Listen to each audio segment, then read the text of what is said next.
everyone, it's Celeste again from the San Sebastian. Today I'm going to show you how to make a super easy pecan pie. It's one of my favorites, and I used to think it was always kind of hard to make or too time consuming, but it's not.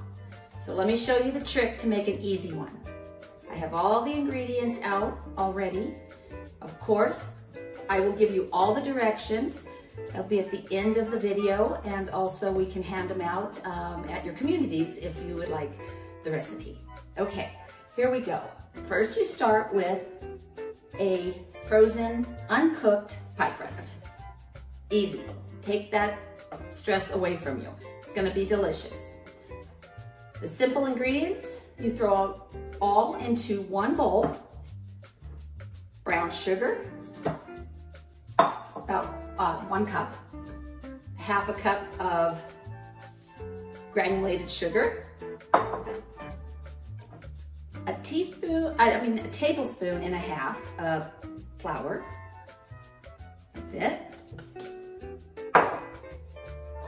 2 eggs, which I like to break them separately. I don't want to get any shells. So I'm going to break them in. There we go. Okay, no shells, thank goodness. I don't want shells. Pour in the 2 eggs. So these are all things super simple. We also are going to add some vanilla for flavoring. It's just about a half a teaspoon. And then here's a trick. It does ask for half and half, but I don't really drink milk, so I don't want to waste my time having the buying the whole big thing. So I figured this out. A tiny little coffee size is exactly the measurements we need, 2 of them, which is 2 tablespoons. Okay, so we'll just pour those in, and I didn't have to go to the store and get anything because I already had that in my pantry. Butter, a half a cup, melted. Okay, and there is one more ingredient, which is very important, is the pecans. So of course we can't have a pecan pie without pecans, and that is a cup of pecans, chopped. All right, then the easiest thing ever is to actually just mix it with a fork.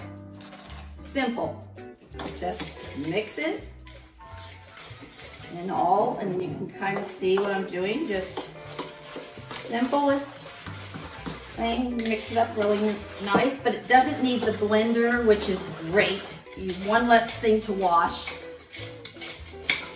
Once you get it all mixed up, and you don't have to do it very long. Okay, there we go, perfect. Let me get this stuff out of the way. Okay, we're going to just pour it into the pie.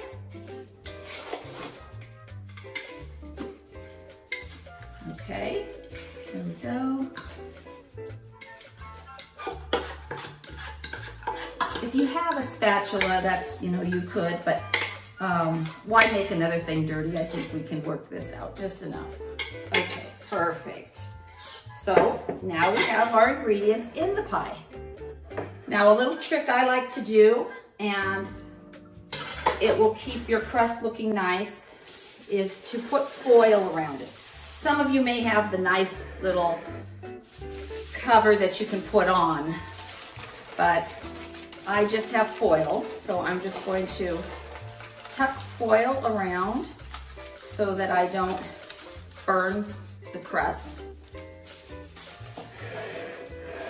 Pretty simple.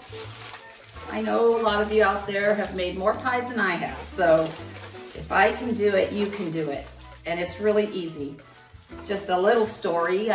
Last year we did this at our property where we had all the ingredients and everyone came and got them for Thanksgiving.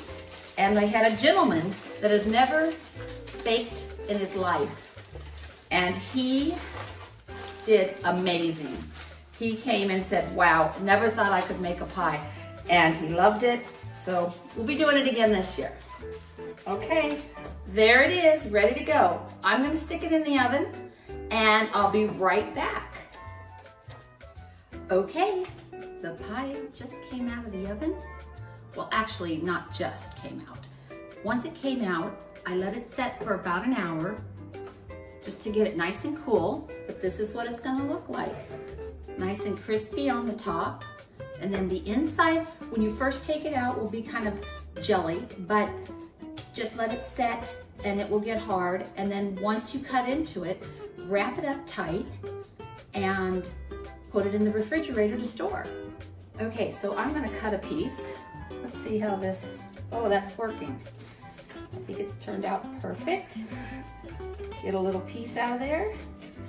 And with this type of pie, if you like coffee or just hot tea, the best thing is to just pour yourself a big glass of it, because, let me bring this closer, because you're gonna want to have a nice hot cup of coffee with this delicious sugary pie. All right, everyone, enjoy and happy Thanksgiving from the San Sebastian.